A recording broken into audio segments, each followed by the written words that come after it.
through faith, that the power of Christ may rest upon me. 2 Corinthians 12 verse 9. God allowed the crisis to close around Jacob on the night when he bowed at Peniel in supplication, to bring him to the place where he could take hold of God as he never would have done, and from that narrow pass of peril, Jacob became enlarged in his faith and knowledge of God, and in the power of a new and victorious life. God had to compel David, by a long and painful discipline of years, to learn the almighty power and faithfulness of his God, and grow up into the established principles of faith and godliness, which were indispensable for his glorious career as the King of Israel. Nothing but the extremities in which Paul was constantly placed could ever have taught him, and taught the church through him, the full meaning of the great promise he so learned to claim, "My grace is sufficient for thee."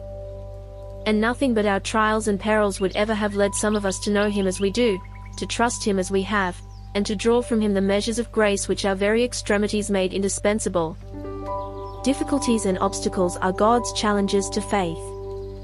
When hindrances confront us in the path of duty, we are to recognize them as vessels for faith to fill with the fullness and all-sufficiency of Jesus, and as we go forward, simply and fully trusting him, we may be tested, we may have to wait and let patience have her perfect work, but we shall surely find at last the stone rolled away, and the Lord waiting to render unto us double for our time of testing.